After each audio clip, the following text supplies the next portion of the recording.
നമസ്കാരം.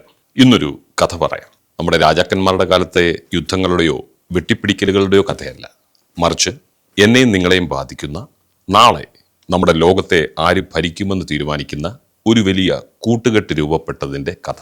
ഈ കഴിഞ്ഞ ദിവസം, അതായത് 2026 തന്നെ ഇന്ത്യയും ഓസ്ട്രേലിയയും തമ്മിൽ നടന്ന ഒരു വമ്പൻ ഡീലിൻ്റെ കഥയാണിത്.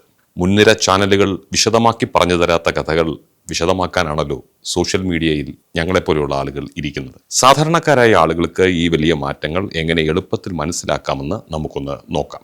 നമ്മുടെ ഈ കഥ തുടങ്ങുന്നത് വെളിച്ചത്തിൽ നിന്നാണ്. ഒരു നാട് വികസിക്കണമെങ്കിൽ നമുക്ക് ഒരുപാട് വൈദ്യുതിയുടെ ആവശ്യമുണ്ട്, ശരിയല്ലേ?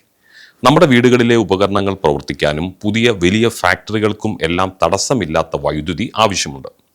എന്നാൽ എന്നും കൽക്കരി തന്നെ കത്തിച്ച് നമുക്ക് മുന്നോട്ട് പോകാനാവുമോ? അതിൽ നിന്നൊക്കെ നമ്മൾ ഒത്തിരി മുന്നോട്ട് വന്നു, ശരിയല്ലേ?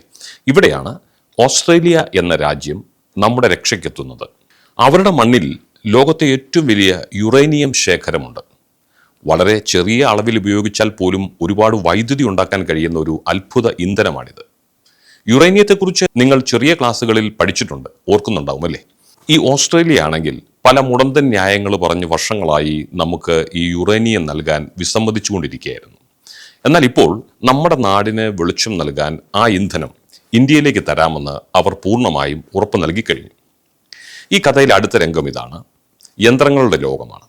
ഇന്ന് യന്ത്രങ്ങൾ തനിയെ ചിന്തിക്കാനും പ്രവർത്തിക്കാനും തുടങ്ങിയിരിക്കുന്നു. നമ്മൾ ഉപയോഗിക്കുന്ന സ്മാർട്ട് ഫോണുകൾ മുതൽ ഇലക്ട്രിക് കാറുകൾക്കും പുതിയ കാലത്തെ സൂപ്പർ കമ്പ്യൂട്ടറുകൾക്കും വരെ പ്രവർത്തിക്കാൻ ഒരു ചെറിയ തലച്ചോറിൻ്റെ ആവശ്യമുണ്ട്. ഈ തലച്ചോറുകൾ ഉണ്ടാക്കാൻ പ്രത്യേകതരം അപൂർവ ലോഹങ്ങൾ വേണം.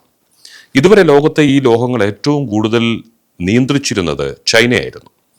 അപ്പോൾ ഈ ചൈന വിചാരിച്ചാൽ ഈ യന്ത്രങ്ങളുടെ നിർമ്മാണം വരെ നിൽക്കുന്ന അവസ്ഥ. ലോകത്തെ സ്തംഭിപ്പിക്കാൻ ചൈനയ്ക്ക് കഴിയുമായിരുന്നു.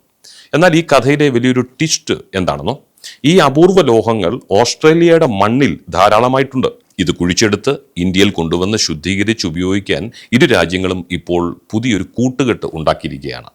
അതായത് നാളത്തെ ലോകത്തിനു മുഴുവൻ വേണ്ട യന്ത്രങ്ങൾ ചൈനയെ ആശ്രയിക്കാതെ തന്നെ ഇനി നമ്മൾ ഇന്ത്യയിൽ നിർമ്മിക്കാൻ പോകുന്നുവെന്ന് ചുരുക്കം. സ്വന്തമായി കരുത്തില്ലെങ്കിൽ ഈ ലോകത്ത് ആരും നമ്മളെ ബഹുമാനിക്കില്ലല്ലോ, നമുക്കും അറിയാവുന്ന കാര്യമല്ലേ. ഇനി കഥയിലെ ആക്ഷൻ രംഗങ്ങളിലേക്ക് വരാം. ശത്രുക്കൾക്ക് മുമ്പിൽ ഇന്ത്യ ഇപ്പോൾ പഴയ ഇന്ത്യ അല്ല. 2025 ഇന്ത്യക്ക് നേരെ വന്ന ഒരു വലിയ ഭീഷണിയെ സ്വന്തമായി നിർമ്മിച്ച ആയുധങ്ങൾ ഉപയോഗിച്ച് വെറും മിനിറ്റുകൾക്കുള്ളിൽ ഇന്ത്യ തകർത്തെറിഞ്ഞ ഓപ്പറേഷൻ സിന്ദൂർ ലോകം മുഴുവനും കണ്ടതാണ്. ഇന്ത്യയുടെ ഈ സൈനിക കരുത്ത് ഓസ്ട്രേലിയയ്ക്ക് വലിയ വിശ്വാസമാണ് നൽകിയത്. അതുവരെ ഇന്ത്യയോട് വലിയ താല്പര്യം ഓസ്ട്രേലിയ കാണിച്ചിരുന്നില്ല.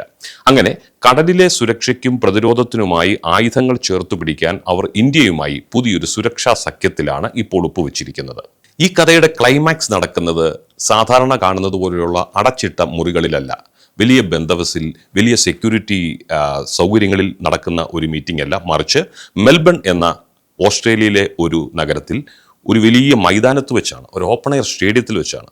അവിടെ നമ്മുടെ പ്രധാനമന്ത്രി മോദിജിയെ കാണാൻ 25,000-ഓളം ഇന്ത്യക്കാരാണ് ഒരു ഉത്സവം കൂടാൻ വന്ന പോലെ ഓടിക്കൂടിയത്. നമ്മളിപ്പോൾ കേട്ട കഥയിലെ യഥാർത്ഥ നായകന്മാരാരാണെന്നറിയാമോ? ഓസ്ട്രേലിയയിൽ ജോലി ചെയ്യുന്ന, അവിടെ പഠിക്കുന്ന നമ്മളുടെ പ്രവാസി ഇന്ത്യക്കാരാണ്. അവരാണ് ഈ രണ്ട് രാജ്യങ്ങളെയും തമ്മിൽ ബന്ധിപ്പിക്കുന്ന ഒരു പാലമായി പ്രവർത്തിക്കുന്നത്.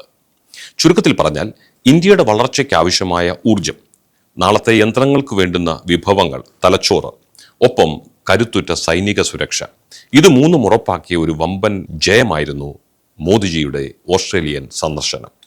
ഓസ്ട്രേലിയയുടെ പ്രകൃതി വിഭവങ്ങളും ഇന്ത്യയുടെ ബുദ്ധിയും ഒന്നിക്കുമ്പോൾ അത് ലോകക്രമത്തെ തന്നെ തിരുത്തി എഴുതുമെന്ന കാര്യത്തിൽ സംശയം വേണ്ട. അപ്പോൾ ഈ അറിവുകളുടെ കഥ നിങ്ങൾക്ക് ഇഷ്ടമായെങ്കിൽ തീർച്ചയായും നിങ്ങളുടെ അഭിപ്രായങ്ങൾ താഴെ കമൻറ്റ് ബോക്സിൽ കുറിക്കണം. വീഡിയോ ലൈക്ക് ചെയ്യാനും മറ്റുള്ളവരിലേക്ക് ഈ വിവരം എത്തിക്കാനും ഷെയർ ചെയ്യാനും മറക്കരുത്. മറ്റൊരു പുത്തൻ കഥയുമായി വീണ്ടും കാണാം. എല്ലാവർക്കും നന്ദി, നമസ്കാരം.